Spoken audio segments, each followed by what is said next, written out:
తాకట్టులో ఉన్న మీ బంగారం ఈ రోజు ఎంత ధర చేస్తుందో కొమ్మూరి గోల్డ్ వాళ్ళకి కాల్ చేస్తే ఫ్రీ గోల్డ్ కాస్ట్ చెక్ చేసి చెప్తారు. శ్రావణ మాసం పూజల మాసం. శ్రావణ మాసాన్ని నభోమాసం అంటారు. శ్రావణ భాద్రపదాలు వర్ష ఋతువు కాబట్టి ఇలాంటి పేరుతో చెప్తారనమాట. అయితే ఈ వర్షాకాలం కావటం వల్ల ప్రకృతి పరమ శోభాయమానంగా ఉంటుంది, ప్రశాంతంగా ఉంటుంది. కొంచెం వానలు అడ్డం వచ్చినప్పటికీ షాపింగ్లకి పూజలకి పెద్దగా ఇబ్బంది ఏమి ఉండదు. మన దారిని మనం చేసుకుంటూ ఉండొచ్చు. శ్రావణ మాసానికి ముందు వచ్చిన ఆషాఢంలోనే దక్షిణాయనం ప్రారంభమైంది. దక్షిణాయనం ఉపాసనా కాలం, పూజలు ఎక్కువ చేయాల్సిన రోజులు అన్నమాట ఇవి.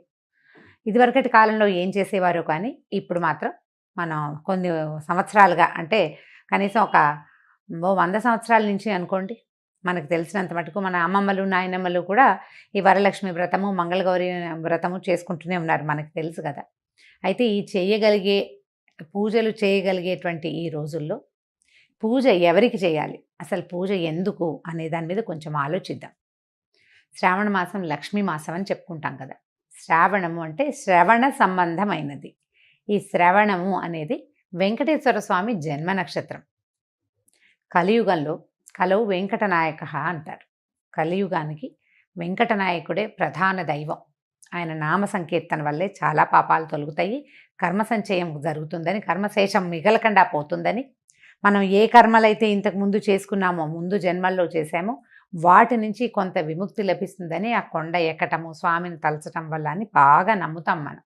అయితే స్వామివారి జన్మ నక్షత్రమైన ఈ శ్రవణ నక్షత్రానికి సంబంధించినటువంటి శ్రావణ మాసము లక్ష్మీ అమ్మవారికి అత్యంత ప్రీతిదాయకమని చెప్పబడుతుంది.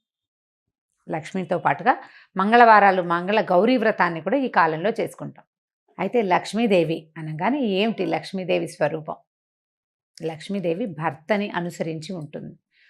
అనుసరించి అంటం కంటే నిత్యానపాయనిగా ఉంటుంది. ఆయన్ని వీడి ఉండదు, భర్తతోటి కలిసే ఉంటుంది.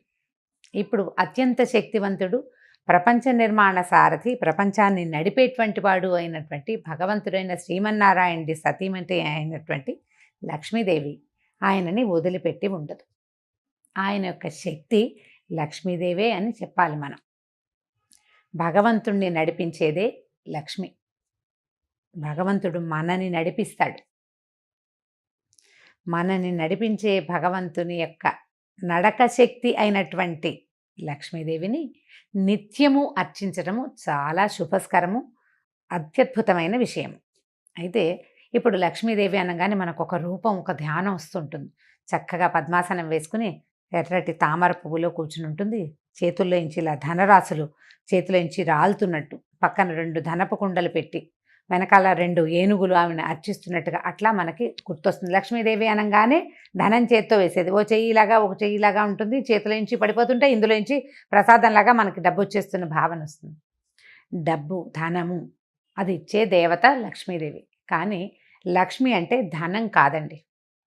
లక్ష్మి అంటే శ్రద్ధ. లక్ష్మి అంటే వృద్ధి. ఎక్కడైతే శ్రద్ధ ఉంటుందో అక్కడ వృద్ధి ఉంటుంది అని చెప్పబడుతుంది. శ్రద్ధకి ఎంత చిన్న విషయాల్లో అయినా శ్రద్ధ కావాల్సిందే. మన ఇంట్లో ఓ సూది ఉంది, మనకు చీర జరిగింది, కుట్టుకుంటాం. మన సూదేనని కసకసా చేసేస్తామా? చెయ్యము. శ్రద్ధగా చేయాలి. అప్పుడు చెయ్యి తెగదు, చేతిలో గుచ్చుకోదు, వస్తువు సజావుగా అవుతుంది మనం చేస్తున్న పని. ప్రతి విషయంలోనూ ఇటువంటి శ్రద్ధే కావాలి. చూడండి, ఒక అరటిపండు తింటున్నాం, అరటిపండు జారి కింద పడిపోయింది. కళ్ళకత్తుకుని తీసి నోట్లో వేసుకుంటామా? కింద పడిపోయిందని పడేస్తాం. అదే ఒక 100 రూపాయల నోటు, ఒక రూపాయి బిళ్ళ కనీసం కింద పడింది అనుకోండి, ఏం చేస్తాం? బురదలో పెడితే కడుక్కుంటాం. కాగితం కనుక బురదలో పెడితే అలాగా తుడుచుకుంటాం, కళ్ళు కత్తుకుంటాం. అమ్మో మహాలక్ష్మ కోపం వస్తుంది అని. ప్రతిదాన్ని ఇదే శ్రద్ధగా తీసుకోవాలి. నీ యందు ఉన్న శ్రద్ధే లక్ష్మీ అనుగ్రహం. మనకి ప్రతి విషయంలోనూ లక్ష్మీదేవి అనుగ్రహం కావాలి. ఎక్కడెక్కడ కావాలి చూడండి. తెల్లవారి నిద్ర లేవడానికి అక్కడి నుంచి మొదలు పెడితే ప్రతి విషయము, ప్రతి దాంట్లోనూ నీకు ధైర్యం కావాలి, దానికి లక్ష్మీదేవి అవసరం. నీకు జ్ఞానం కావాలి, విద్యాలక్ష్మి అవసరం. నీకు ధనం కావాలి, ధనలక్ష్మి అవసరం. ధాన్యం పంటలు పండిస్తున్నావు, ధాన్యలక్ష్మి అవసరం. మన దగ్గర 4 ఆవులు ఉన్నాయి, పాడి పంట వృద్ధి చెందాలి, అక్కడ కావాల్సిన లక్ష్మి గోలక్ష్మి, గోమాలక్ష్మి, ఆవిడ సహకారం ఉండాలి. ధాన్యలక్ష్మితో పాటు పంటలు బాగా పండాలంటే సస్యలక్ష్మి కావాలి. ప్రతి చోట ఉండే సమృద్ధి సరి అయినదే లక్ష్మీ అవతారం. అటువంటి లక్ష్మిని సాకారంగా పూజించేందుకే ఈ శ్రావణ మాసాన్ని నిర్ధారించారు. సాకారంగా పూజించాలి అంటే మనం చక్కగా ఒక కలశం పెట్టుకుని ఆ కలశానికి చక్కగా అలంకారం చేసుకోవటం, మామిడి మండలు వాటితోటి అలంకరించుకోవటం, మామిడాకులతో అలంకారం చేసి ఒక కొబ్బరికాయ పెడతాం, దానికి ఒక వస్త్రధారణ చేస్తాం కలశానికి. కలశంలో లక్ష్మీదేవిని ఆవాహన చేసుకుంటాము. ఓ చిన్న ప్రతిమ ఏదైనా పెట్టుకుంటాము. కొద్దిగా బంగారమైన శ్రావణంలో కొనుక్కోవాలనుకుంటాము.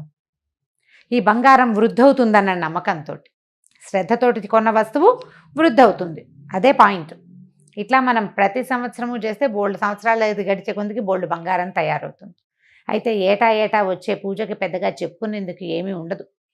కానీ ప్రతి సంవత్సరము మనం చక్కగా ఇళ్ళు వాకిళ్ళు బాగు చేసుకుంటాము, దేవుడి గది బాగా శుభ్రం చేసుకుంటాము, కొత్త ప్రతిమలు ఏమైనా కొనుక్కుని తెచ్చుకుంటాము, కొత్త బట్టలు కొంటాము, కొత్తగా ఒక లక్ష్మీ రూపు కొనుక్కుని తెచ్చుకుంటాము.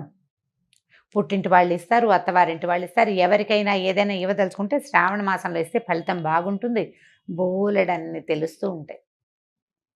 ఈ మార్గంలోనే నిత్యము లక్ష్మీ ఆరాధన చేయడానికి ఈ నెల రోజులు అత్యంత శ్రేష్టమైనవి.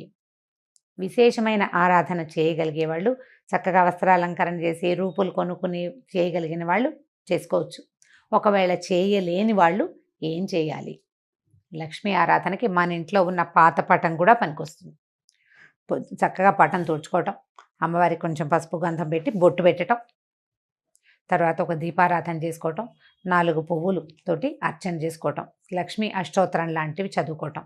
అష్టోత్తరం అంత పెద్దది రాదు. ఇంద్రుడు చేసినటువంటి మహాలక్ష్మి అష్టకం 10 శ్లోకాలు ఉంటాయి, చిన్నదే. ఆ 10 శ్లోకాలు చదువుకోవటం. అంత పెద్దది రాదండి మాకు, ఒక్క శ్లోకం వచ్చు. లక్ష్మీ క్షీర సముద్ర రాజతనయాంతోటైనా సరే ఆ శ్లోకం చదువుకుని అమ్మవారికి శ్రద్ధగా పువ్వులు సమర్పించి, బెల్లం ముక్క పంచదార దగ్గర నుంచి మీరు రవ కేసరి వరకు ఏది చేసి పెట్టినా సరే శ్రద్ధగా చేసి అమ్మవారికి నివేదన చేసుకోండి. ఈ నెల రోజులు ఇలా శ్రద్ధగా ఆరాధించిన వాళ్ళకి అన్ని విధాల సర్వతోముఖాభివృద్ధి లభిస్తుంది. బాగా సాంగంగా చేయగలిగిన విధానంతో చేసుకోగలిగిన వాళ్ళు చేసుకుంటారు. చేసుకోలేకపోయినా కూడా మాకు రాదు కాబట్టి మేము చేయలేము అన్న భావన పడద్దు. అసలు పూజకి రావడం కాదు కావాల్సింది, శ్రద్ధ కావాలి. శ్రద్ధతోటి లక్ష్మీ ఆరాధన చేయండి. లక్ష్మీ ఆరాధనలో భాగంగా అసలు లక్ష్మీదేవి ఏ ఏ విషయాల్లో ఉంటుందో చూద్దాం. ఎవరి దగ్గర లక్ష్మి ఉంటుంది? లక్ష్మి అంటే డబ్బు అనుకోవట్లేదు కదా, మనం చాలా విషయాలు చెప్తున్నాం. లక్ష్మి చాలా ఇష్టంగా ఉండే ప్రదేశాలు కొన్ని ఉన్నాయి. అవి ఎన్ని ఉన్నాయండి? కనీసం ఒక 30-40 నేను చెప్తుంటే అలా లిస్ట్ వచ్చేస్తూనే ఉంటుంది. శుభ్రమైన వస్త్రాలు, శుభ్రమైన ఇల్లు, అలంకరించిన వాకిళ్ళు, పోట్లాటలు లేని ఇల్లు, ఏకీచులాటలు లేనటువంటి సంసారాలు, మన బియ్యం బస్తాలు, బియ్యం డబ్బా, పసుపు డబ్బాలు, పసుపు కుంకాల్లో లక్ష్మీదేవి ఉంటుంది. ఆమెకి ఇష్టం ఆ రంగులు, అక్కడ ఉంటుంది. అందుకని చూడండి, మన ఇంట్లో పసుపు కనుక చివరికి వచ్చింది అనుకోండి, అయిపోయింది పదం వాడనివ్వరు, నిండుకుందనమంటారు. అయిపోయింది అనకూడదు, ఖాళీ చేయకూడదు. అసలు బియ్యం డబ్బాని కూడా ఖాళీ చెయ్యరు, చివరికి 2 గింజలు వెనక్కి వేసుకోవాలి, అలా ఖాళీగా ఉంచకూడదు. అవన్నీ లక్ష్మీ స్థానాలుగా భావిస్తాం. ఇతరులకి సేవ చేసే వాళ్ళకి, ఇతరులకి సహాయం చేసే వాళ్ళ దగ్గర, ఎవరైతే పరమత సహనంతో మెలుగుతారో వాళ్ళ దగ్గర, ఏదైనా తగాదా వచ్చినా తిరగబడి మాట్లాడకుండా ఎవడుంటాడో వాడి దగ్గర, వాడి సహనంలో లక్ష్మి ఉంటుంది. చిన్న పిల్లల్లో, పెద్ద వృద్ధుల్లో, శుభ్రమైన మంచాల మీద, మంచం కూడా లక్ష్మీ స్వరూపమే. మన ఇంట్లో మనం వాడుకునే తిరగలి, రోకలి, రోలు, గుండ్రాయి, ఇవన్నీ కూడా లక్ష్మీ స్వరూపాలే. వీటితోటి మనం ఎంత శ్రద్ధగా ఉంటున్నాము అనే దాన్ని బట్టే లక్ష్మీ కటాక్షం మన మీద ఎంత ఉంటుంది అనేది ఉంటుంది. దేనిని పారేయకూడదు. అన్నం వృధా చేయని ఇళ్లల్లో లక్ష్మీదేవి ఉంటుంది. ఎప్పుడూ వెలుగ్గా ఉండటం, నిత్యము దీపారాధన చేయబడ్డం, సాయంకాల సంధ్యావేళల్లో తలుపులు వేసుకోకుండా లైట్ వెలిగించి తలుపు తీసి పెట్టుకోవాలి. ఆ సమయంలో లక్ష్మీదేవి యొక్క ప్రవర్తన బాగుంటుంది. ఆవిడకి ఇష్టం అనమాట అది. ఆవిడ ఎప్పుడు నడిచి వస్తూ ఉంటుంది బయటికి లోపలికి. పువ్వులతో అలంకరించిన దేవతా స్వరూపాల్లో లక్ష్మి ఉంటుంది, జలంలో లక్ష్మి ఉంటుంది, పాత్రలలో లక్ష్మి ఉంటుంది. వీటన్నిటినీ మనం శుభ్రంగా ఉంచుకోవాలి. ఇలా శుభ్రంగా ఉంచుకున్న వాటి వల్ల మనకి లక్ష్మి పెంపొందుతుంది. పాత్రలు శుభ్రంగా ఉన్నాయి, ఆరోగ్యం పెంపొందుతుంది. మంచం శుభ్రంగా ఉంది, చక్కని నిద్ర పడుతుంది, మరునాడు చక్కగా పనిచేస్తాం మనం. ఇల్లు శుభ్రంగా ఉంటే ఆరోగ్యము బాగుంటుంది, పవిత్రంగా ఉంటుంది, ప్రశాంతంగా ఉంటుంది. ప్రతి వాళ్ళకి జీవితంలో ఏవో కావాలని ఉంటుందండి. అన్నం లేని వాడికి అన్నం కావాలి, అన్నం నీళ్ళు 4 అందేవాడికి ఇంకొంచెం బెటర్మెంట్ కావాలనిపిస్తుంది, ఆ బెటర్మెంట్ కూడా ఉన్నవాడికి ఇంకా పైకి ఎదిగిపోవాలనిపిస్తుంది, ఆ పైకి కూడా ఎదిగాక వాడికి చిత్తశాంతి ఉండదు, వాడికి మనశ్శాంతి కావాలి, శాంతి లక్ష్మి అవసరపడుతుంది. ఇవన్నీ ఉంటే ఆరోగ్యం ఉండదు, ఆరోగ్య లక్ష్మి అవసరపడుతుంది. వ్యక్తులు ప్రతి వాళ్ళు ఏదో ఒక లోటుతోటే ఉంటుంటారు. ఈ లోటులు ఎక్కడ పూరింపబడతాయంటే పూజ వల్ల పూరింపబడతాయని అనుకోకూడదు, శ్రద్ధ వల్ల పూరింపబడతాయి. మనం ఏ పొరపాటు చేస్తున్నాం, దేనివల్ల నాకు ఇది వస్తోంది ఈ సమస్య అని మనకు ఆలోచన వస్తే చాలు, ఆ విషయాన్ని శ్రద్ధతోటి సరి చేసుకుంటే మనకు కావాల్సింది సమకూరుతుంది. వ్యక్తుల యందు ఉండేటువంటి శ్రద్ధే సాక్షాత్ శ్రీ మహాలక్ష్మి స్వరూపం. ఈ శ్రావణ మాసాన్ని మన యొక్క శ్రద్ధామాసంగా మార్చుకోండి. రోజు ఒక కథ విని ఒక ఇది చేసి కార్తీక పురాణంలాగా మా శ్రావణ లక్ష్మి పురాణం అని భావించొద్దు. ఇవి నెల రోజులు మీరు శ్రద్ధగా గనక ఉంటే, శ్రద్ధగా ఉండటం మీకు అలవాటైపోతుంది. ప్రతి విషయంలోనూ ఏ పని చేసినా శ్రద్ధగా చేయాలి. పోట్లాడినా కూడానా అని అడగండి, పోట్లాడకూడదు, పోట్లాడద్దు, కొట్లాడద్దు, కీచులాడద్దు, ఎవరితోటి తగాదా వచ్చే పరిస్థితిని అసలు రానివ్వకుండా ఉంచుకుందాం. ఈ నెలని శ్రద్ధామాసంగా భావించి ఈ నెల రోజులు ఒక దీక్షలాగా దీన్ని చేపట్టండి. ఆ తర్వాత మన ఇళ్లలో సమస్యలు తగ్గిపోతాయి. అత్తగారులతోటి కానీ, భర్తలతోటి కానీ, ఆడపడుచులతోటి కానీ, పిల్లలతోటి కానీ సమస్యలు ఉండవు. ఒకవేళ మనం ఆఫీస్లో పనిచేస్తుంటే ఆఫీస్ వాళ్ళతోటి కూడా మనకు సమస్యలు తగ్గిపోతాయి. శుభ్రత, జాగ్రత్త పెరిగితే ఆరోగ్యం పెంపొందుతుంది. మీరు రోజంతా ప్రశాంతంగా ఉండి శ్రద్ధగా ప్రశాంతంగా ఉండడానికి ప్రయత్నం చేస్తే ఆరోగ్య సమస్యలన్నీ తగ్గుతాయి, చిత్తశాంతి ఆటోమేటిక్గా వచ్చేస్తుంది. ప్రయత్నించి మొత్తం మామ్స్ అందరూ కనుక దీనికోసం ట్రై చేస్తే ఆటోమేటిక్గా డాడ్స్ అండ్ కిడ్స్ ట్రై చేస్తారు. తప్పకుండా ప్రయత్నించండి. కనీసం అయ్యో ఇవాళ చేయలేకపోయాను రేపైనా చేద్దాం అని అనుకోండి. ఇవాళ పోట్లాడేసేయాల్సి వచ్చింది, లేదా గొడవ పడాల్సి వచ్చింది, లేదా ఏదో వస్తువు పడిపోయింది, పగిలిపోయింది, పాలు విరిగిపోయినాయి, ఇలా అజాగ్రత్తలు బోల్డన్ అవుతాయి కదా, వాటన్నిటినీ సరి చేసుకునేందుకు ట్రై చేయండి. ఇవాళ పొద్దున్న నుంచి మనం ఆలోచించాలి. పాలు పొంగిపోకూడదు, జ్ఞాపకం పెట్టుకోండి. పాలు పొంగకూడదు, మన వేళ్ళు గీళ్ళు తెక్కకూడదు, మనం కాల్జారి పడిపోకూడదు, జాగ్రత్తగా ఉండాలి. అన్నం వృధా కాకూడదు, ఏ వస్తువు వృధా కాకూడదు. జాగ్రత్తగా శ్రద్ధగా కనుక చేస్తే ఈ శ్రావణ మాసం తాలూకు ఎఫెక్ట్ సంవత్సరం అంతా ఉంటుందండి. ఇది పూర్తిగా మన జీవితాలని బాగు చేస్తుంది. మీరు కనుక విద్యార్థులైతే ఏదైనా చదువుకుంటుంటే, హౌస్ వైఫ్స్గా ఉండి కూడా చదువుకుంటాం కదా, నేను కూడా చదువుకుంటూ ఉంటాను ఎప్పుడు. చదువుకునే వాళ్ళు శ్రద్ధగా చదవటం, ఒక సమయ పాలన చేయటం, సమయ పాలన యందు కూడా శ్రద్ధ కలిగి ఉండటమే ఈ మాసం మన మోటో, అదే మన స్లోగన్. శ్రావణాన్ని శ్రద్ధగా మార్చుకోండి, దానికోసం ప్రయత్నం చేయండి.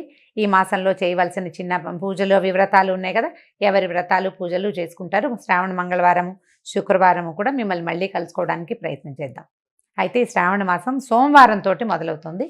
ఈ సోమవారం విధి విధానం ఏమిటో కూడా మళ్ళీ చెప్పుకుందామండి. శ్రావణాన్ని శ్రద్ధగా ఆచరించండి. నమస్కారం.